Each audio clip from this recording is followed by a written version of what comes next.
ஓம் சாய்ராம், ஜெய் சாய்ராம். என் அன்பு குழந்தையே, நீ படிப்படியாக நினைத்ததுக்கு மேலாகவே உன் வாழ்க்கை மாறப்போகிறது. சந்தோஷமாக மாறப்போகிறது. வரும் வியாழன் அன்று நீ நினைத்தது கண்டிப்பாக நிறைவேறியே தீரும். யார் தடுத்தாலும் அது நடக்காமல் போகாது. நிச்சயம் கண்டிப்பாக அது நடந்தே தேரும். உனக்கு பல நன்மைகள் காத்திருக்கின்றன. வாழ்க்கை என்பது நீ நினைக்கும் அளவுக்கோ பயப்படும் அளவுக்கோ அல்லது குழப்பம் நிறைந்ததாய் இருக்கக்கூடியதல்ல. நீ ஒரு யதார்த்தத்தை நீ புரிந்து கொண்டால் அதுவே உன் வாழ்க்கைக்கு மிகச்சிறந்த வழி. எது வந்தால் என்ன, நம் வாழ்க்கை என்பது ஆண்டவனால் கொடுக்கப்பட்டது.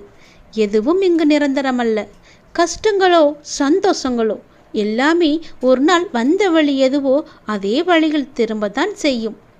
உன்னை எதிர்மறையாக்கும் எந்த ஒரு நிகழ்வுக்கும் நேர்மறையாய் மட்டுமே உன்னை வெளிப்படுத்தி காமிப்போது உனக்குள்ளே தோன்றும் மன அமைதியும் தன்னம்பிக்கையும் உனக்கு கொடுக்கும் உத்வேகம் எல்லாம் எல்லாமே வேறு எந்த ஒரு விஷயத்திலும் கிடைக்காத ஒரு மனநிறைவை உனக்கு கொடுக்கும். பட்டமானது வானத்தில் பறக்கலாம். நூலின் உதவியாக தானே பறக்க முடியும். ஆனால் காற்றால் மட்டுமே அதனை வழிநடத்த முடியும். ஆனால் நூல் இன்றி பட்டமில்லை, காற்று இல்லை என்பதை சொல்ல முடியாது. அது இல்லாதது என்ற ஒரு விஷயமும் கிடையாது. அதனால் உன் வாழ்க்கையில் நடப்பவை எல்லாமே நூல் போலத்தான். அதை தாண்டி உன் சாயப்பா உன்னிடம் சொல்வது காற்றை போல இரு என்றுதான். உன்னை அரவணைக்க இங்கே யாருமே கிடையாது என்று மட்டும் நினைத்து விடாதே. உன்னை நல்வழிப்படுத்தி உன் வாழ்க்கையில் நல்ல வழியாக அமைத்து கொடுப்பதற்கு நான் இருக்கிறேன். உயிருக்கு உயிராய் நான் உன்னை பாதுகாக்கிறேன். நீ எப்போதும் என்னுடைய பிள்ளையாய் மட்டும் நீ இரு. மற்றது எல்லாமே நான் பார்த்து கொள்கிறேன். சந்தோஷம் என்பது ஒரு தொடர் பயணம். எது அமைதியுடையதோ அதுவே செல்வம். எதை அனுபவிக்கும் போது குற்றமற்ற ஒரு மனநிலையில் நீ இருக்கின்றாயோ அதுவே உன்னுடைய வாழ்க்கையின் உயர்வு. நீங்கள் ஒரு சந்தோஷமான நபர் என்று நினைக்கிறீர்களா? ஆம் என்றால் எது உங்களை சந்தோஷப்படுத்துகிறது? உங்களுடைய குடும்பமா, வேலையா, நம்பிக்கையா, எது என்று நீங்களே முடிவு செய்து கொள்ளுங்கள். சந்தோஷம் என்பது நல்லபடியாக வாழ்கிறோம், இப்படியே கடைசி வரை வாழ்வோம் என்ற மனநிலை, மன திருப்தியோடு இருப்பதுதான் சந்தோஷம். ஆகவே சந்தோஷம் என்பது ஒரு தொடர் பயணம். அதற்கு முடிவே கிடையாது. ஆனந்தமாக வாழ்ந்து கொண்டே இருக்கலாம். நம்முடைய மனதில் தான் இருக்கிறது. சந்தோஷமாக இருக்க வேண்டுமா அல்லது கஷ்டத்திலேயே இருக்க வேண்டுமா என்பது நீ உன் மனநிலையை வைத்து கொள்ளும் விதத்தில் தான் இருக்கிறது. இந்த பூமியில் படைக்கப்பட்ட எல்லோருமே ஏதோ ஒரு வேகத்தில் வாழ்ந்து கொண்டு தான் இருக்கிறார்கள். அவரவர் தேவையை பூர்த்தி செய்து கொண்டு வாழ்ந்து கொண்டு தான் இருக்கிறார்கள். கிடைப்பதை வைத்து சந்தோஷமாக வாழ்பவர்கள் நிறைய பேர். கிடைப்பதை வைத்து கொண்டு இன்னும் வேண்டும் என்று ஆசைப்படுபவர்கள் நிறைய பேர். அதில் எந்த வகையில் நீ இருக்கிறாய் என்று பார்த்துக்கொள். பேராசை பிடித்தால் வாழ்வு நஷ்டமாகும். இது போதும் என்று நினைத்தால் உங்கள் வாழ்க்கை இனிமையாகும். நல்வாழ்வு வாழ வேண்டும் என்று முடிவெடுத்த பின் நாம் செய்ய வேண்டியது ஒரு சிறு விஷயம்தான். அத்தகைய மாற்றம் நம்மிலிருந்தும் நம் அன்றாட செயல்களிலிருந்தும் தினமும் தொடர வேண்டும். எவரும் மகத்தான வாழ்வு வாழ்ந்ததாக சரித்திரம் இல்லை. மாறாத விரும்பாத எந்த உயிரினமும் அதன் சந்ததியை பூமியில் விட்டு செல்லவில்லை. இதை நம்பினால் பூமியில் இனிய வாழ்வு உனக்கு கிடைக்கும். ஒவ்வொரு நாளும் ஒவ்வொரு மணியுமே உனக்கானது. அதை நீ சரியாக பயன்படுத்திக்கொள். எண்ணற்ற காரணங்கள் இருக்கலாம். எல்லாத்துக்குமே ஒரு காரணம் இருக்கும். எதை நாம் விரும்பி நினைக்கின்றோமோ அதுதான் நமக்கு நடக்கும். நாம் நினைக்கும் அனைத்தையும் நடத்தி கொடுக்கும் சக்தி நம்முடைய இறைவனுக்கு இருக்கிறது என்று நம்பு. நாம் நாள் முழுவதும் என்ன நினைத்து கொண்டு இருக்கின்றோம், என்ன செய்து கொண்டு இருக்கிறோம் என்பது நம்ம படைத்த கடவுளுக்கு தெரியும். காரணம் நம் மீது வைத்திருக்கும் பக்தி, நம் இறைவன் மீது வைத்திருக்கும் நம்பிக்கை.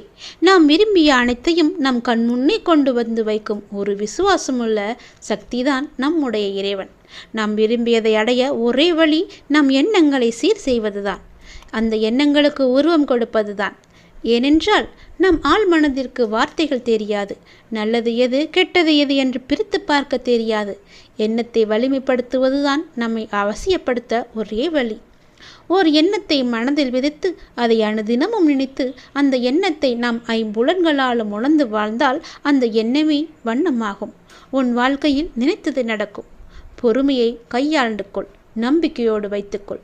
எது செய்தாலும் நம்பிக்கையை மட்டும் நீ தளர விட்டுக்கூடாது. உன் எண்ணங்களும் உணர்வுகளும் சிந்தனைகளும் சொல்களும் செயல்களும் நம்மை சுற்றி இருக்கின்ற மனிதர்களுக்கு நல்லது செய்யும் எனில் நீ என்னை தேட வேண்டியதில்லை, நானே உன்னை தேடி வருவேன். கண்டிப்பாக உன்னுடைய வாழ்வில் பல பல மாற்றங்கள் ஏற்பட போகிறது. அதற்கு உன்னை தயார்படுத்திக்கொள்.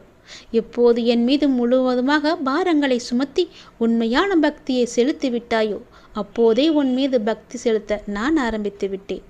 அந்த நாட்களை நினைத்துப்பார். மிக தீவிரமாக அன்புடன் என்னுள் ஐக்கியமாக்கி இருக்கிறாய். இடையில் ஏற்பட்ட சில குழப்பங்களால் உனது எண்ணங்கள் எனது விருப்பத்திற்கு மாறாக மாறியது.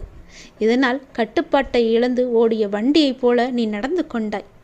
என்னுடைய பிடியில் இருந்து எவருமே விலக முடியாது. உன்னை பல முறை விபத்துகளிலிருந்தும் சரியான நேரத்தில் அதிலிருந்து நான் காப்பாற்றிருக்கிறேன். உனக்கே தெரியாமல் எத்தனை நொடி காப்பாற்றிருக்கிறேன் தெரியுமா? எப்பொழுதும் உன் கூடவே நான் வந்து கொண்டிருக்கிறேன். உன்னை தேடி வந்து அமர்ந்து கொண்டிருக்கின்றேன். என்னை நிராகரித்து விடாதே. நான் உன்னுடன் இருக்கின்றேன். எப்போதுமே உன்னை நான் கைவிட நினைக்கவே மாட்டேன். மனதில் ஏற்பட்ட குழப்பம், சலனம், இதனால் பல முறை நீ பாதி மாறி போக இருந்த உன்னை எனது பிடியில் வைத்து கொண்டிருக்கின்றேன். எத்தனை பிரச்சனைகள், எத்தனை சண்டைகள், எத்தனை துயரங்கள் கடினமாக நீ அனுபவித்தாய். எல்லாமே நீ உனக்கு மறந்து விட்டதா? நினைத்துப்பார்.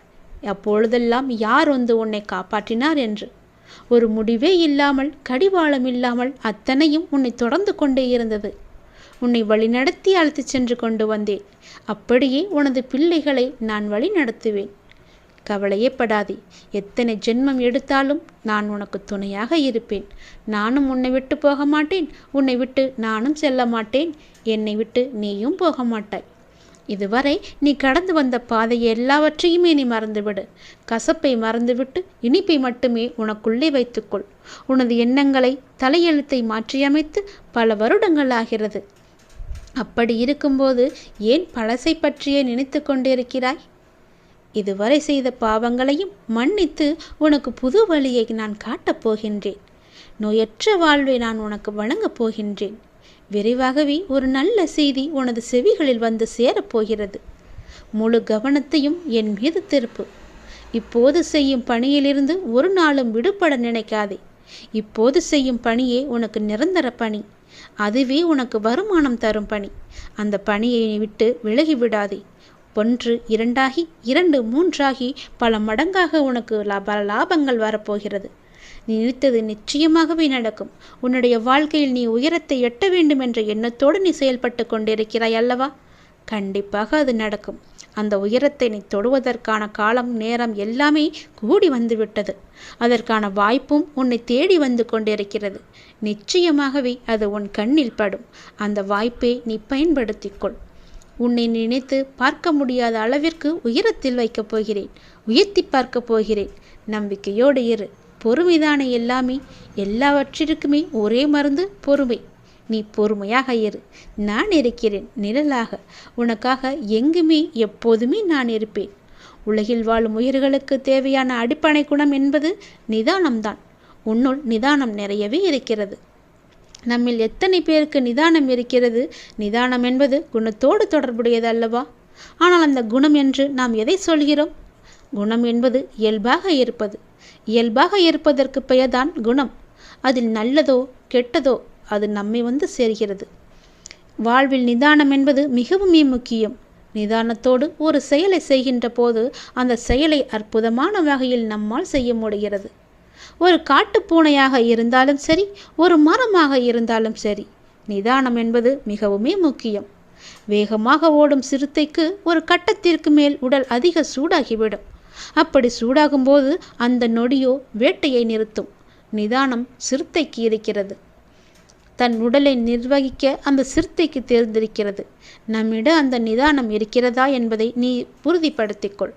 முகமலர்ச்சியோடும் நம்பிக்கையுடனும் எழுந்து ஒவ்வொரு நாளையும் நீ துவங்கிப்பார். இறைவன் உனக்கு நிச்சயம் அருள் புரிவார். நல்லதையே நினைத்துப்பார். உனக்கு நல்லது மட்டுமே நடக்கும். நல்ல எண்ணங்களுடன் ஒவ்வொரு நாளையும் நீ தொடங்கிப்பார். உனக்கு அன்றைய நாள் முழுவதும் நல்ல நாளாகவே அமையும். இறைவன் உன்னுடன் எப்போதுமே இருக்கிறார். நடக்குமா நடக்காதா, கிடைக்குமா கிடைக்காதா என்று ஏங்கி தவித்த ஒன்று வரும் வியாழனன்று நிச்சயமாகவே நடக்கும். என்னுடைய அனுகிரகம், ஆசி எல்லாமே உனக்கு கிடைத்து விட்டது. நீ சந்தோஷமாக வாழப்போகிறாய். நிச்சயமாகவே எழுதி வைத்துக்கொள். இது என்னுடைய சத்திய வாக்கு. அருள் பாலிக்கும் என்னுடைய வாக்கு நிச்சயமாகவே உன் வாழ்வில் பலிக்கும். வரும் வியாழனன்று உன்னுடைய வாழ்வில் ஒரு பெரிய மாற்றம் நிகழப்போகிறது. நினைத்து பார்க்க முடியாத மகிழ்ச்சியை நீ அனுபவிக்கப் போகிறாய். மகிழ்ச்சியாகவே இனி இருக்கப் போகிறாய். சந்தோஷமாகவே வாழப்போகிறாய். எப்பொழுதும் என் நாமத்தை உன் உதடுகளில் வைத்துக்கொள். உன் வாழ்க்கை மிக சிறப்பாகவே நிற்கும்.